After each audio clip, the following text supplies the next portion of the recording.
Welcome into PressBox Live. I'm Stan the Fan Charles of PressBox and PressBoxOnline.com.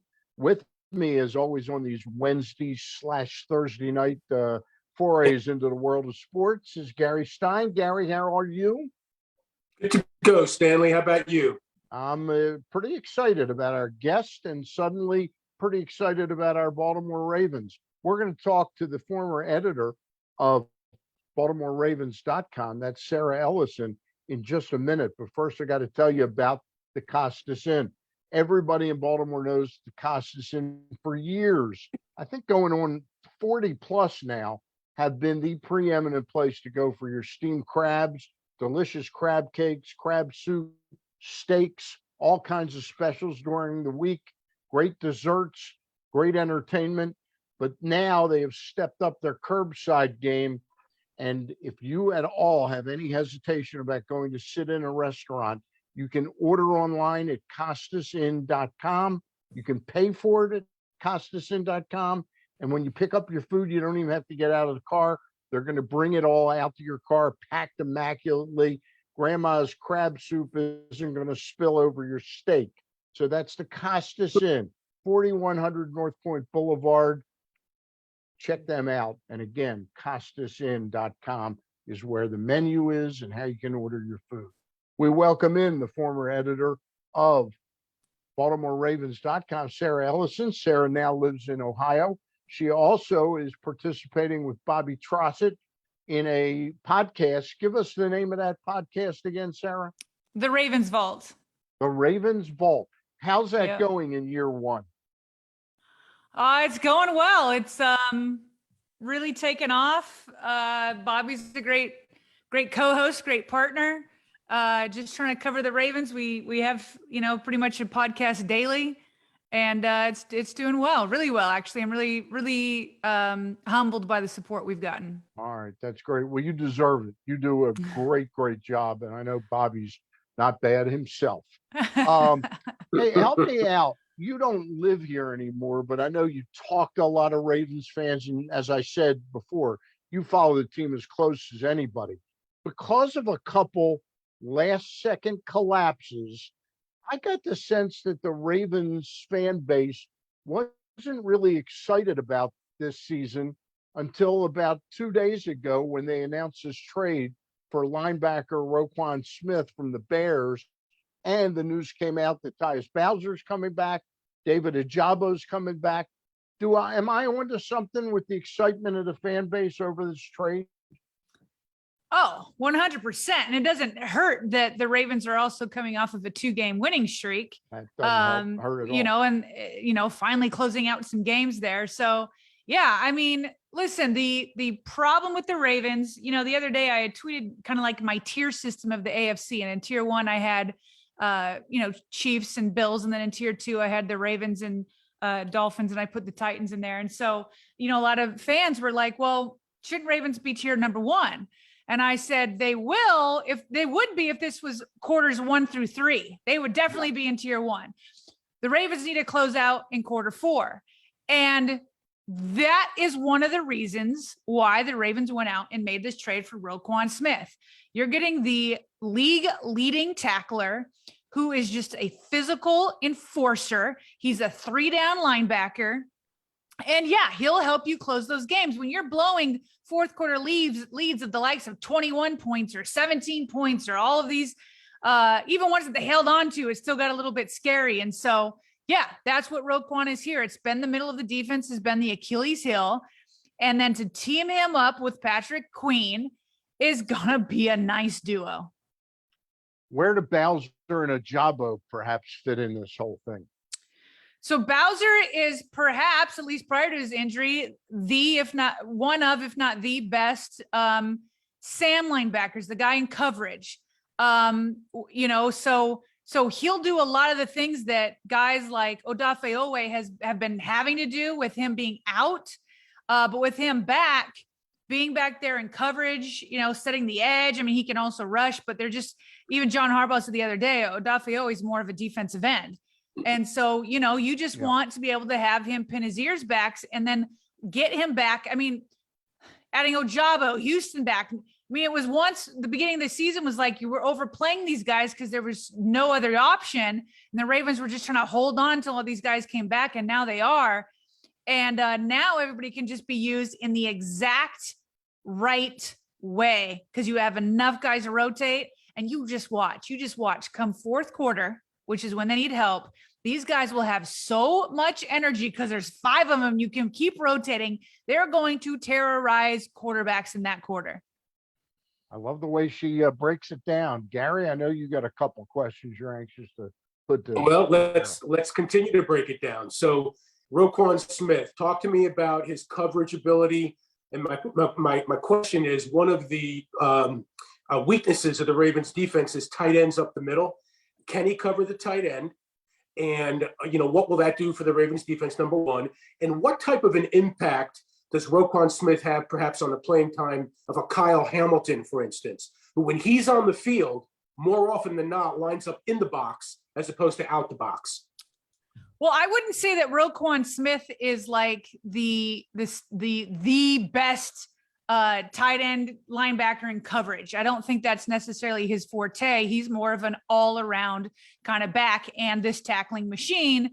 I was listening to Shannon Sharp kind of compare and contrast Roquan with Ray Lewis. And he was like, I'll give Roquan the impact. He's going to have a 7. And I think he's just spoiled from playing with Ray, where he would say Ray knew how to like anticipate, know where the ball is going to be. And then therefore he would create all these turnovers, including interceptions, things like that. And so, but Roquan is no slouch in coverage either. Like he's going to be a major upgrade over anybody they've had in years as a coverage linebacker. So, but I'm not going to say he's the best out there. Let me just interject one thing.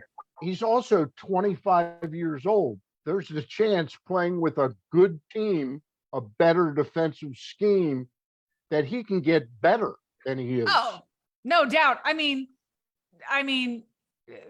Shannon Sharp's remembering Ray Lewis and like, prime Ray Lewis kind of stuff. So right, yeah, Ray was 20, basically. Yeah. Right. Yeah. So okay. Your question about Hamilton, I was going to get to, unless you had another one. No, go. Yeah. So I think that this is an opportunity, which it won't happen right away because he's got to get the defense. So with Chuck Clark having the green dot, he's not coming off the field. And so that leaves Hamilton rotating maybe in some more dime packages, maybe when Stone comes off or whatever. And not that I feel like the Ravens need to get Clark off the field. I feel like he's been playing, pretty well. But yeah, when you have a 3-down linebacker, now you have the opportunity of moving the green dot to him, which means Kyle Hamilton will have more of a chance to come in where Clark may have been. And Hamilton, he had we all saw the rookie mistakes early, but each week he keeps getting better. And he had a phenomenal pass breakup late in the fourth quarter, which is what they needed against the Bucs. So he's getting there. And as he gets better, you want an athletic guy like that on the field. Yeah. So getting Roquan Smith. So let's look at his situation in Chicago for a minute. Here was a guy who was unhappy with his contract. He basically held in training camp.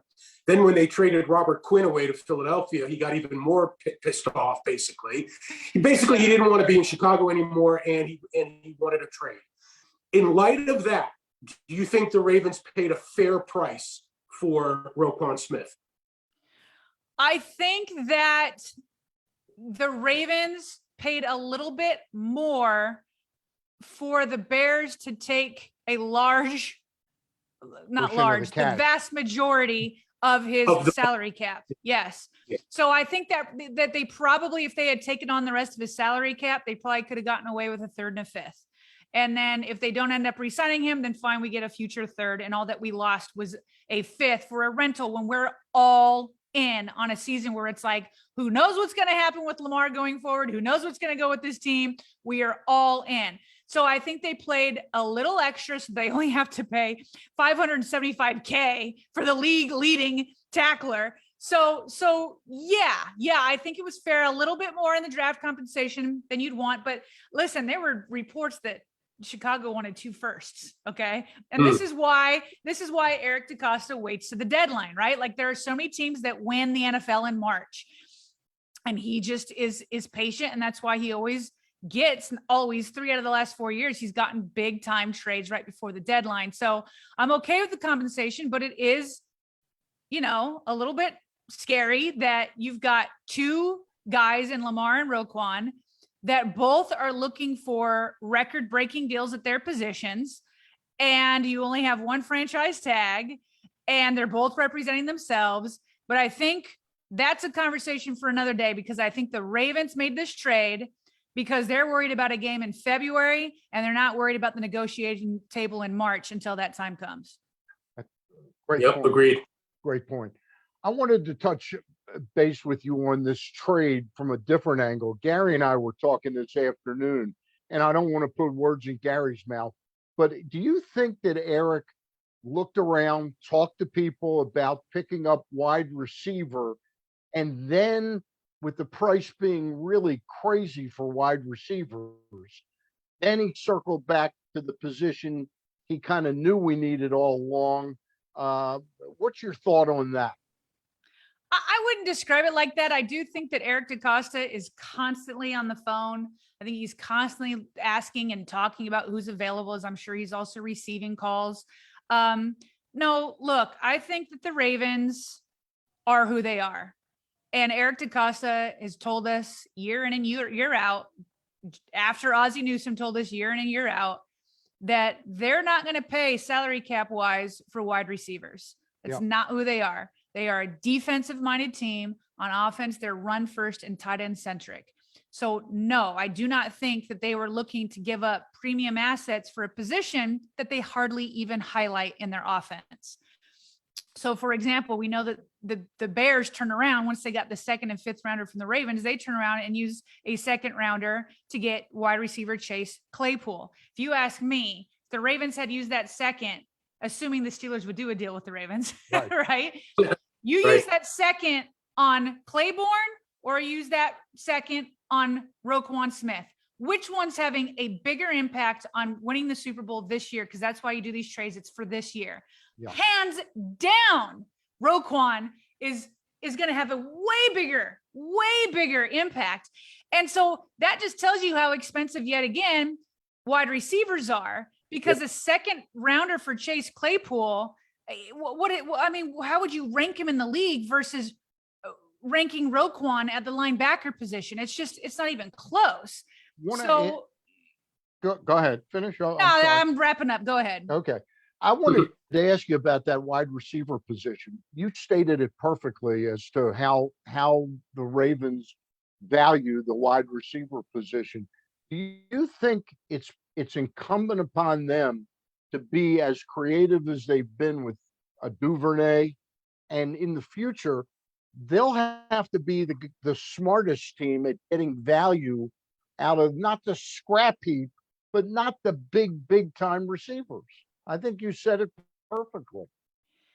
Yeah. I mean, they the word that is needed is efficient. The Ravens want an efficient passing attack. It's not high volume. That's what they're going for. And we saw that efficiency in the second half against the Bucs. And that resembled 2019 almost perfectly, that second half. That is the way the Ravens envision the offense to run, is to, again, be run first. And then you're so worried about the run. You've got Gus Bus churning things out, Kenyon Drake, Lamar was having big runs. They were so worried about it. Then it opens things up in the passing game, which is extremely efficient. Lamar was 8 for 8 in that second half and had 2 touchdown passes. 2 touchdown passes off of 8 attempts. Okay, so and in the entire second half. So that's the efficiency. Now, I will say personally, while I've accepted and to a certain degree embraced the Ravens' way on this, I still think the Ravens need a legitimate threat at the wide receiver position. Now, that doesn't mean that I think that they should have gone out and traded for whatever, but I just feel like we've done this so many times in the playoffs that once you have more elite defenses that are able to slow down the running game and you can't be as efficient on offense, I just think once you hit there, you need another threat at the wide receiver position. So it's a pipe dream. I still would like them to pick up OBJ. To just, I mean, if you're not going to spend a lot for a premium wide receiver, well, here's a chance to not have to spend a lot and still get one for a Super Bowl run. So listen, I don't think it needs to be, again, like the number one passing threat, but I do think it needs to be respected. And otherwise you could run into problem in the playoffs. So while I'm embracing their way, I do want to see another threat at the wide receiver position. And hey, maybe Deshaun Jackson's it, but I don't have a lot of confidence there. Would you be feeling that same way if Bateman hadn't been injured like he has been this year? I guess it depends. I mean, Bateman started out this season super hot, right? And then I don't know if it was because of injuries and he's been playing through it, or, I mean, the offense did go through a little funk, there for a minute. Lamar wasn't playing at his tip top best. So I don't know, but all I know, if Bateman was being a legitimate threat, then no, I wouldn't feel this way, but he hasn't been. So we are where we are. I think the injury has a lot to do with it. I remember as far back as the Buffalo game, because I was in the locker room after the game and I saw him limping tremendously out of the locker room. That was in the Buffalo game. So what was that? Game 4? Now we're coming up on game 8, and I don't think he's been the same since. So I'm going to chalk it up to the injury. But you mentioned Deshaun Jackson, okay? Yeah. And you mentioned that maybe the threat of the receiver is even more important than the production of that type of receiver, maybe, okay? Seems to me like you're describing Deshaun Jackson, because nobody really knows what he has left in the tank, but we know he's a threat. We know he can get downfield. So what are your thoughts on Jackson right now? If the Ravens do nothing else, could Deshaun Jackson answer that call? And do we think he'll be available this coming Monday? Right. So on paper, he's definitely a threat. He's 36 years old. I don't know if this is going to be another Dez Bryant situation where everybody's clamoring for him. He's on the practice squad and everybody's like, why haven't you played him? What was the point of signing him? And then he comes out and plays and it's like, oh, that's why you weren't playing him, Yeah. And so obviously Deshaun Jackson is a completely different receiver and speed is his game. So I don't know what he looks like. We haven't seen him. Nobody's seen him. So, but if he still has speed and they have to worry about him, then yeah, he can play that role. So theoretically on paper, he can, but I don't know why they haven't played him yet. Maybe it was because they felt like Rashad Bateman was good to go. But now that we know Rashad Bateman's out, I would think that, yeah, Deshaun Jackson will be active because we know Rashad Bateman won't. All right, so then let's go to Isaiah Likely for a minute. Here was the kid, draft choice of the Ravens this past year, had a great preseason, didn't hear boo from him basically for the first 5-6 weeks of the year, a little bit here and there. Had a big game the other night against Tampa Bay. He's not your typical tight end. He's not going to mix it up in the middle, although he did make a couple of nice blocks for Demarcus Robinson on the outside. And that's another thing I want to talk about. I talked to Stan about yards or yards. It doesn't matter how you get them. So we'll talk about that in a minute. But the advent of Isaiah Likely, maybe not receiver necessarily, but what can he do in the offense? And could he maybe answer that call that you're talking about? Yeah, definitely. I think that there needs to be somebody more than Mark Andrews. And, and that person needs to develop a trust with Lamar, like Lamar has in Andrews. There are times when it's just like Lamar only has eyes for Mark, which is, understandable because Mark is, if not, it might be the best tight end in the league, especially when healthy. So, but yeah, if you're trying to recreate that 2019 offense, Isaiah Likely is a massive key because there weren't, it was, I'm trying to remember even their names, Willie Snead and who else did they have that year? So and their offense, who was it? I said they're forgettable. I don't even know. Yeah, they're forgettable. Yeah. And so, but the Ravens are better than that with Duvernay already, right? Duvernay's proven that he's a legitimate threat. He's better when Bateman's out there, but he's a legitimate threat. So if you can get Mark Andrews and Isaiah Likely at the same time, not just Mark, and then when Mark's down, Isaiah. If you can get them both, then yeah, now we're talking about 2 threats plus Duvernay and then a Demarcus Robinson here and there, or Prochet here and there or whatever. But yes, to me, the key is Isaiah Likely with Mark Andrews and then Devin Duvernay. If you can get that going, then we're starting to talk. And then Deshaun Jackson can just run the 9 routes and take a safety with him, or just take another DB with him. Yeah. Right. Gary, you got another one? Oh, I got, yeah, just You go, and then I'll circle back. So the conversation I had with Stan today was, look, yards are yards. You can get them a whole bunch of different ways, okay? It would be great if we had Rashad Bateman available, 20 yards per catch, stretch the defense down the field. Totally fine with that. Awesome. But we don't. And so what they did against Tampa Bay was they ran Duvernay out on the wide receiver screen. They got the tight ends out there. Andrews, Likely, whoever else made some blocks. Duvernay ends up getting 15, 20, 22 on a clip. They use them in a Deebo Samuel type way. So my point is, and my question is, if they don't get a receiver to stretch the field, if Bateman doesn't come back healthy, if Deshaun Jackson isn't who we think perhaps he could be, is it enough to have guys like Duvernay, Demarcus Robinson, get him out in space, Kenyon Drake, get him out in space, and have them get yards after the catch? Or does that not work in the playoffs according to your philosophy? That is exactly the question, because I have been willing. I've been asked so many times, Sarah, because I just explain the Ravens way, but people want to be like, well, do you agree with the Ravens way? And in 2019, they certainly had us all believers, right? And then 2020 came around and it's like, but they were dealing with like COVID that year. It was a little bit funky. And I felt like the offensive line wasn't up to snuff. It certainly wasn't the 2019 offensive line. So I'm like, all right, let me wait to give my opinion in 2021. And then the Ravens have a season from injury hell. And so I'm like, all right, well, okay, here we go. Now 2022. So I feel like this is the time where they can prove it to all of us. And we can make a clear decision, because the offensive line is playing extremely well. I feel like the offensive line in this offense is more important than wide receivers by far. So now that they're healthy at the offensive line, you got Ronnie, you have a legit center, even though he's still making some rookie mistakes. He's only going to keep getting better. You got a legit, guards. You got what you need there, and you got your tight ends. So, and as long as Mark Andrews stays healthy. So this is when they're going to prove it to us. Can you really win in today's NFL without big name, big production from the wide receiver position? Because you're healthy enough now, not 100% healthy, but healthy enough, because nobody's 100% healthy. And this is the time to prove it with this offensive line, with this quarterback, and with these tight ends. Let's see it. And then I can finally make a decision of whether or not we can all ride with it and be believers. Well, it's interesting. The if factor is if Lamar can play at a premium level. I think we'd all three of us agree that kind of makes up for some deficiencies in wide receiving. But I wanted to ask you about the remaining schedule. As crazy as it sounds, the Ravens are 5-3 right now. They've got 9 more games. I'm looking at the schedule.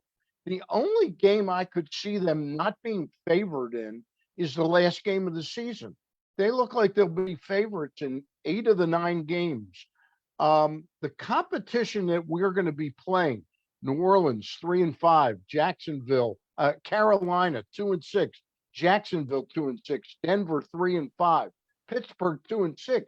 It looks like this is shaping up as a big, strong second half for the Ravens. Enough, Sarah, to propel them into that top tier A class? Yeah. I mean, they have a schedule that's setting them up to be a 1 or 2 seed in the AFC, for sure. And to think that they've weathered the storm, they've definitely gotten through the hardest part of their schedule. You had the Bills and the Bengals, and I mean, they still have the Bengals, but they've been through the Dolphins. The Dolphins. You've been through the harder part of your schedule, and you came out 5-3, and you weren't even at your 100%. We always knew the Ravens were going to get better the more they get guys back. Right. So my goodness, if they can just hold on in the fourth quarter every week, listen, you're always going to let something slip by, and it's any given Sunday. But this is a schedule that has set you up to get a 1 or 2 seed and get some home playoff games. So if they don't, I mean, they will have played far beneath their potential. Yep. And then you got to start looking at coaching because the talent's here. The talent on this roster is championship caliber. Whether they put it all together is another story. A question in the division. The Cleveland Browns, I just read, it came across my phone today. Deshaun Watson is going to start against Houston. So that'll be his first start. He hasn't played in like 20 games, 25 games since he started. Do you expect him to make a big impact with the Browns? I don't expect anything good from the Browns. I don't either. I think it's the ghost of Art Modell. And I send that writer, the guy who's championed Art not being in the Hall of Fame. I always, what's his name? What's his name? Grossi. Yeah, Tony Grossi. Yeah.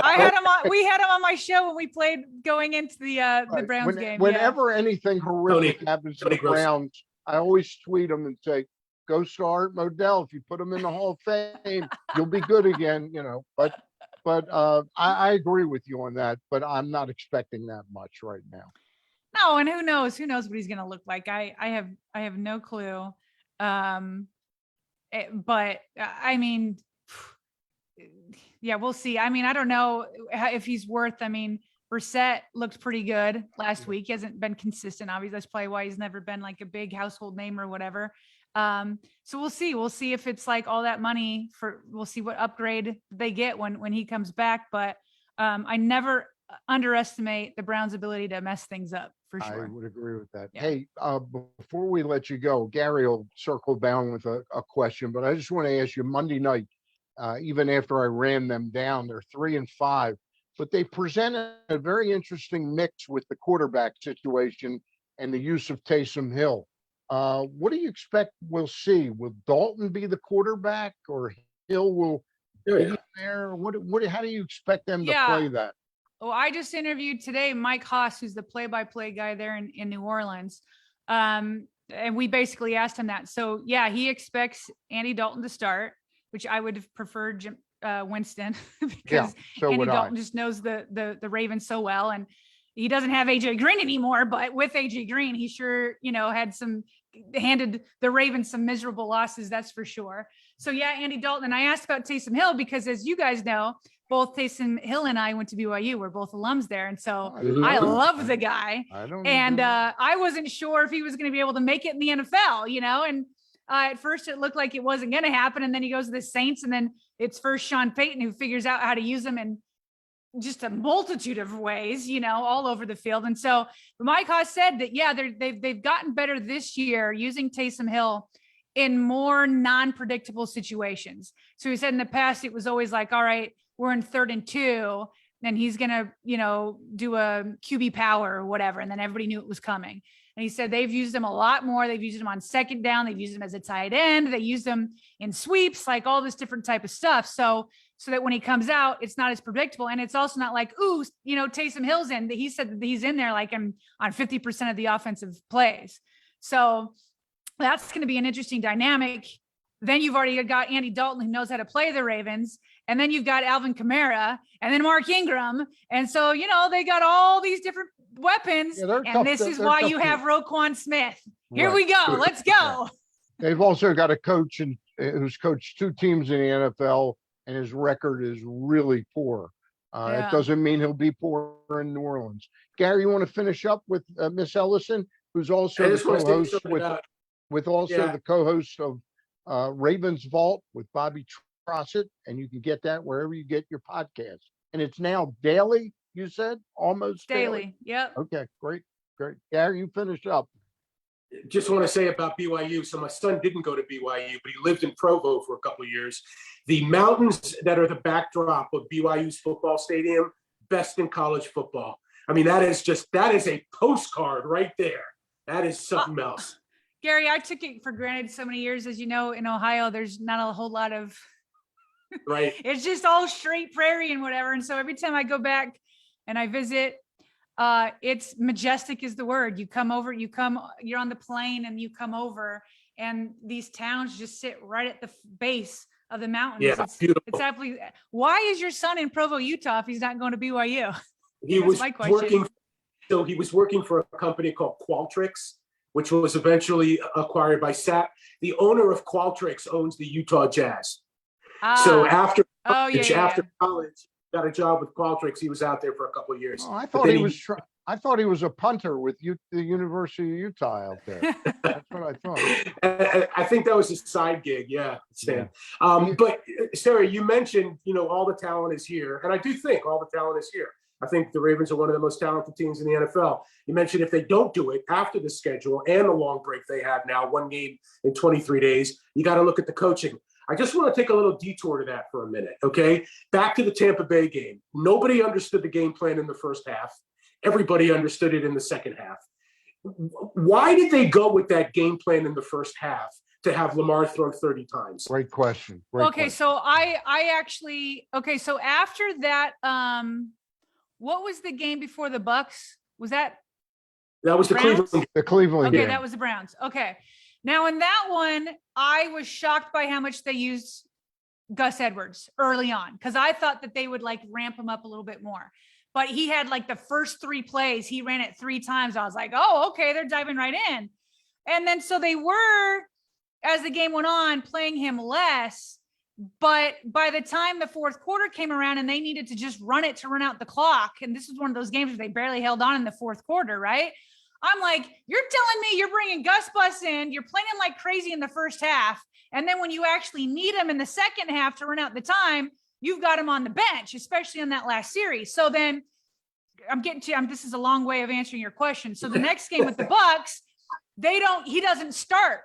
And he plays a little bit in the first half. And I had tweeted, I said, look, I'm fine with this as long as this means that Gus Bus is going to be there in the second half, especially in the fourth quarter.